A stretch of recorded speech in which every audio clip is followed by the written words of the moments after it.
তুই একাই নিয়ে চলে আসছো।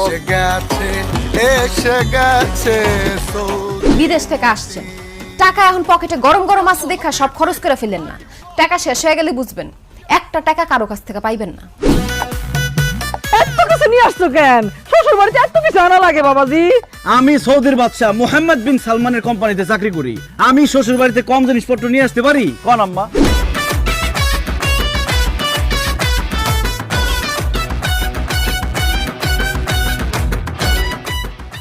আপনার অ্যাকাউন্টে কয় টাকা ছিল, কয় টাকা খরচ করছেন হিসাব রাখেন নাই?